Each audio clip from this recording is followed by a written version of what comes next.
You see someone. You know nothing about them, but you already know they don't belong. Maybe it's the clothes, the accent, a tiny difference in the way they walk. Your brain made that decision before you ever thought about it. 10,000 years ago, this wasn't prejudice. This was survival. This was the question that decided whether you lived through the night. Do we know this person or not?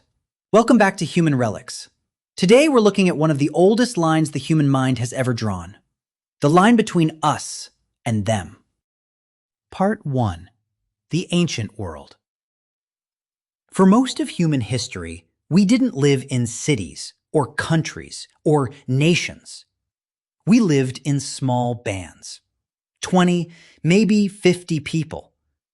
A tight circle of faces you saw every single day. That circle was everything. It was your food security, your protection at night, your only chance of raising children who survived. And outside that circle, strangers. Other bands competing for the same rivers, the same herds, the same shrinking patches of land. Anthropologists studying hunter-gatherer societies have found something striking. Roughly 2 out of 3 of these groups engaged in some form of conflict with neighboring bands within just a couple of years. Not constant warfare, but enough tension that trusting the wrong stranger could cost you everything. So the brain adapted. It built a shortcut, a fast automatic filter that didn't wait for evidence. One glance, one judgment, friend or threat. Here's what's strange. This instinct doesn't need a real reason to activate. It barely needs a reason at all. In the 1970s, a psychologist named Henri Tajfel ran an experiment that changed how we understand group behavior. He split strangers into 2 groups based on something completely meaningless, a coin toss, a preference for one painting over another. These people had never met. They didn't know who was in their own group. And yet, when given the chance to hand out rewards, they favored their own side. Every time. Psychologists call this the minimal group paradigm. It proved something uncomfortable. We don't need history or hatred or real conflict to draw a line between us and them. We just need a label. The brain does the rest. And there's a hormone tangled up in all of this, oxytocin. We usually call it the bonding hormone, the chemical behind trust, closeness, connection. That part is true.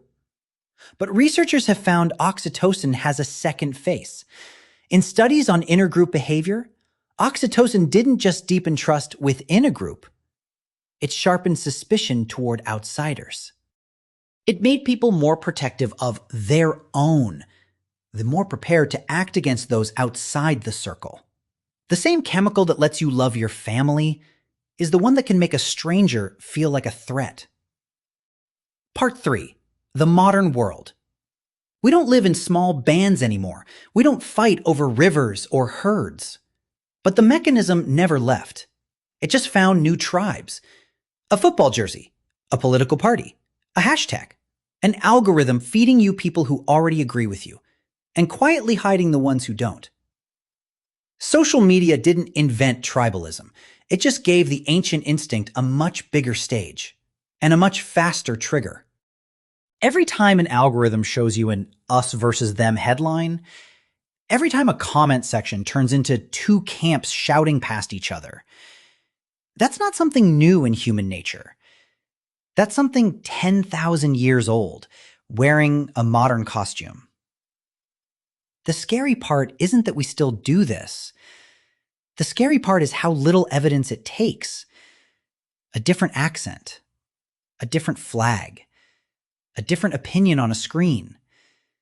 The brain doesn't need much to draw its line. So here's the uncomfortable truth. Tribalism isn't the opposite of reason. It's older than reason. It was running the show long before we ever learned to debate, to argue, to persuade. That doesn't mean we're doomed to repeat it. It means the line your brain draws isn't truth. It's a reflex. A relic from a world where a stranger really could mean danger. Most strangers today don't. Understanding where this instinct comes from is the only way to stop obeying it blindly. Not by pretending the line isn't there, but by finally seeing who's really drawing it. You. Or 10,000 years of instinct still running in the background. This has been Human Relics. The past never really leaves us. It just waits, quietly, inside our reactions.